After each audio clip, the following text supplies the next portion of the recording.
I was talking to a guy at his shelter that's right there. He said they don't even have enough, they don't have cots or anything. They make them sleep in chairs. The bathrooms are nasty, the floors are dirty. If this place is getting government funding, why are these people living like that? That just makes no sense.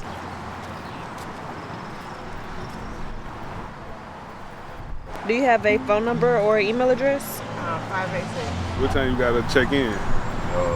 It's like 3 times a day. 3 times a day? Do they help you with like employment, work development, or anything like that?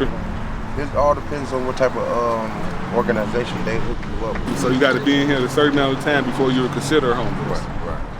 About a month. 30 days. 2 months, yeah. But in the 30 days, what type of services do they help you with? Just the homeless and feed you. Just feed you and then release you out. And Hey, if you get in, if they house you. Right. If they don't house you, I don't know what they do to you. Thing to where like they help you own your own home or anything? You just help them pay the rent. Y'all just help them pay the rent?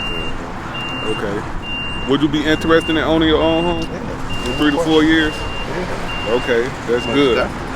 So with that being said, can I take your information down? I got a few bucks. I got my Social Security.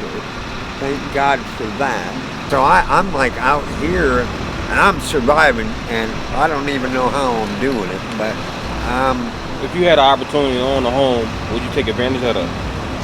Oh, hell yeah. It's in California, so we did LA, Oakland, San Francisco. So now we're here in Detroit trying to redo some life issues as far as But there's a lot of homeless people, and right now, I know the program, the system, people that been incarcerated, but they doing their application sliding them, telling they can't get no places. That's a lie. That's a lie. People who are homeless, they are actually just out here trying to survive day by day. You see them going asking people for change, asking, just to get a meal. Now, some of them are doing drugs, but it's not that. They're usually running to the drugs to try to get away from dealing with the situation. We're on a 40-day, 13-city tour. This is one of the stops on the tour. I think they go to Cincinnati next.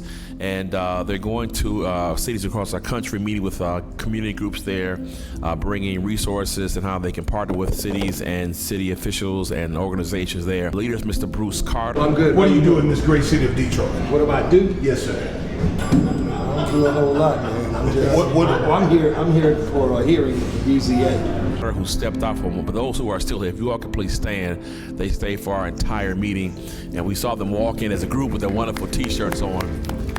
They'll be in Detroit until tomorrow morning, I believe, and they go to the next stop, Cincinnati, and then they'll eventually head back to Dallas. We're glad you all came to be with us today. First of all, I want to say thank you all for recognizing us. We did leave Dallas on a 40-day, 40-night tour because we have solutions as it relates to homelessness and senseless violence. And we selected cities based on things that were taking place, and a lot of these cities are urban cores. So when we left Dallas, we went from LA to Oakland to San Francisco, back to St. Louis, Chicago, here. Tomorrow we're in Cincy, Philadelphia, Baltimore, Atlanta, Memphis, Houston, Dallas. Then we wrap up with a solution summit.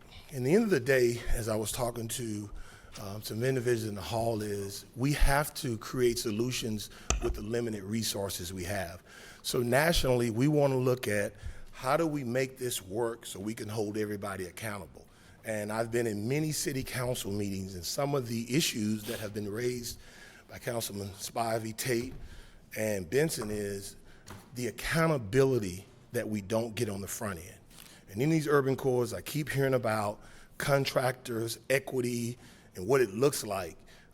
There is a lot of talent we don't use, but there's a lot of talent we need to develop. So if we want to make our streets safe, we need to create it through economic development by grabbing these young guys, giving them a reason to live, and then we'll be better. So I appreciate the city of Detroit. I don't want to make you America's best city, but I want to make you one of America's best city because I am a cowboy for life, and we do have Chief Hall. So thank you all, and I need one thing from somebody. Tell us. I think we are America's best city. Tell us where we can go get something great to eat in your city. I got you covered after the meeting. All right. Okay. I'll see you then. Yes, sir. All right. So y'all don't go to sleep. We gonna go eat. All right. Thank you. Thank you. Thank you, Madam President. Thank you. Member Benson. Yeah, so we out here, we at City Hall downtown Detroit. We just left a City Hall meeting where we listen in on some critical issues going on in the city. I applaud some of the aldermen, some of the councilmen for speaking out against those issues. Those are similar issues that I've seen that's happening in other places like Chicago, LA, and Dallas. We down here for y'all, bro. And it's sad that you don't see more young people that work with us that should be down here. They ain't been taught to fight. Exactly. They education. See, listen, this is what I tell guys that's in the union. Okay, y'all holding possession, but if y'all not making education of the reason we got a union with your membership, then they're not going to understand. The people.